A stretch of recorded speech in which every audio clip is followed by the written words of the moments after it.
Hey everyone. Marty D here with Grumpy Baits again. Out here alone, back on Lake Simcoe, North End, targeting whitefish again, and mostly focusing on soft plastic baits to get these whiteys. So far I've been lucky to hook into a couple pretty quickly this morning, and both those fish came on grumpy baits.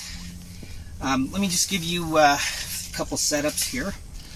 One of the things I like to do is attract the fish to my area, and there's no better attractor than a Vibrato. This particular bait makes an incredible vibration when you're moving it through the water. And you'll notice above that, on a dropper hook, very thin and longer style hook, I've got a micro grubby natural Goby green. Now I've caught it on the copperback as well as the natural Goby red. So depending on the day, you're going to have a different color choice. You're looking at anywhere from 7-8 inches between the Vibrato and the drop shot. In that particular scenario, one of the fish came in on the micro, and the other, which if you've seen some of my videos, the other bait is our Gobies. And again, I thought, maybe I'll try to go with the bigger profile Goby versus the small baits. So this particular bait is our original grumpy Goby. This is the Lake Simcoe color 020, and you'll see I've got it on a 1/16 Ned rig, and it's straight. There's nothing else on it. It's just a straight jig. And basically all I'm doing with this bait is pounding it off the bottom.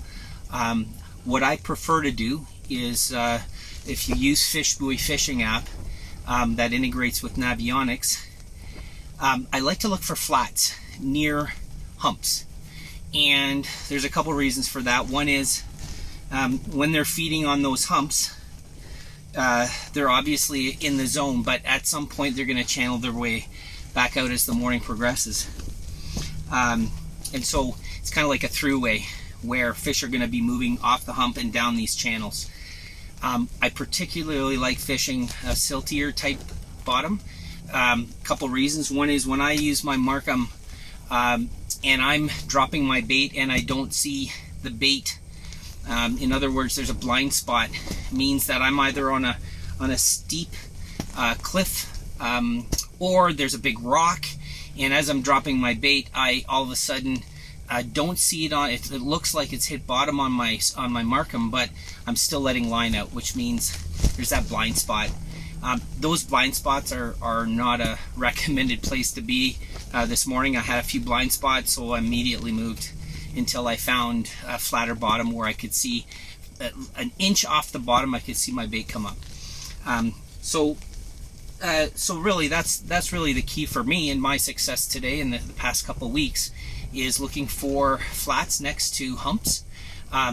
Using the Lake Simcoe color, whether it's a baby Goby, this is a original grumpy Goby, or looking at the micro series. In this case it was the micro natural Goby green, and attached to a Vibrato as an attractor. Give these baits a try. I think you'll find them to be very effective. I know some guys are struggling out here. A lot of guys are also catching fish on other baits. I have not had a problem catching whitefish this year on our soft plastics. And keep in mind, soft plastic baits through the ice, yes, they work. But that's one of the beauties of our baits, is every Goby is diverse in every water condition, whether you're jigging the Detroit River, the St. Clair River, whether you're casting to smallies off shoals on Lake Erie or St. Clair Lake. this is one of the more diverse baits where you can use it spring, summer, fall, and winter. Take a look at our website, grumpybaits.com. You'll learn more information there. And as always, if you have questions, drop me a line, info@grumpybaits.com.